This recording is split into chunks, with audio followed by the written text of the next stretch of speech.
Okay, so welcome back to part 2 of homework 1 for computational methods, where we are asked to write a function which will find the tangent and normal vectors of the Frenet-Serret formula for our helical coil. Again, this is all steps that we're taking to eventually graph a thick coil, otherwise graph a circle which follows the coil and makes it thick. Okay, so we go off in Python and we are asked to write a function. And using closure again, this is a nested function, so define Frenet. It takes in a function f. Okay, and we actually will want to return a tangent function and a normal function, which computes the tangent and normal of our function at any particular point.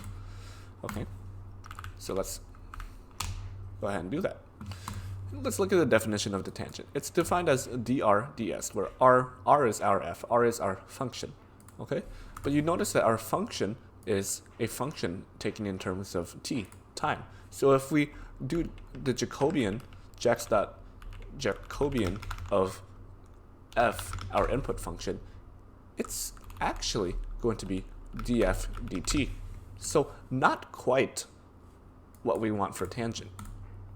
Well, it just so turns out that if we want df ds, we want df ds, okay? So if we take df dt divided by ds dt, then that equals df ds, okay? So now the question is, how do we find ds dt? Well, that comes back to a basic definition of what a circle is and what s arc length is. So if we look at this lot of circle here, you know that arc length is a function of theta, the angle, multiplied by r, the radius. In other words, arc length is a portion of the circumference. And if we're talking about differential calculus, ds dt, described in words in English, ds dt is a differential or otherwise infinitesimally small arc length per unit, infinitesimally small unit of time. Okay, what does df ds?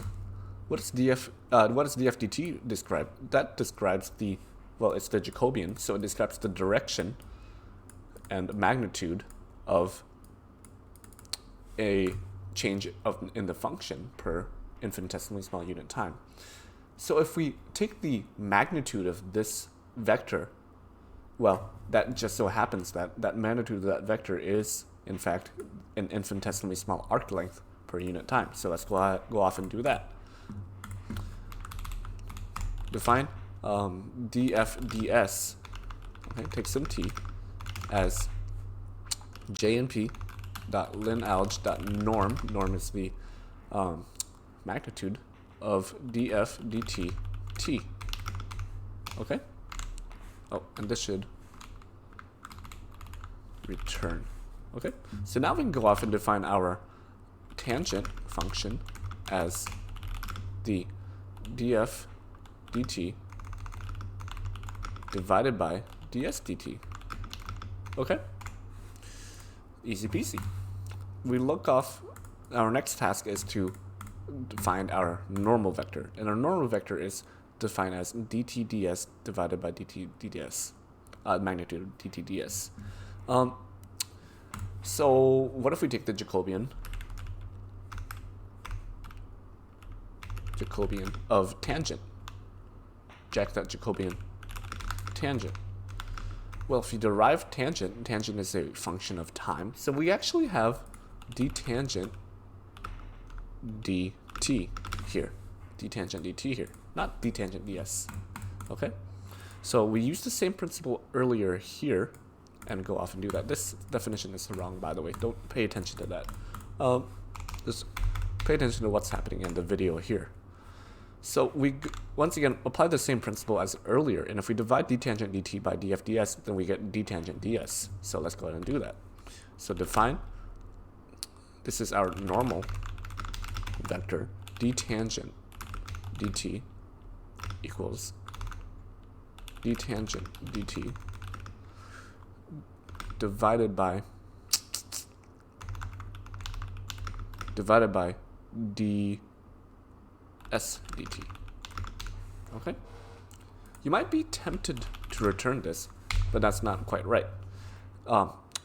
For the Frenet-Serret formula, we are only interested in the direction. So notice that this animation here, all those vectors are all the same. They are unit vectors, in other words, vectors with the length of 1. So to turn this is not yet a unit vector. To turn this into a unit vector, we actually want to divide it by its norm, divide it by its magnitude. So let's go off and return v divided by jnp dot norm, actually jnp dot linalg dot norm of v. Getting lost in the syntax here. Okay, and now we have our tangent and normal defined, and here's our function to find the tangent and normal of the Frenet-Serret formula, or in other words, the t and n in our T and B frame.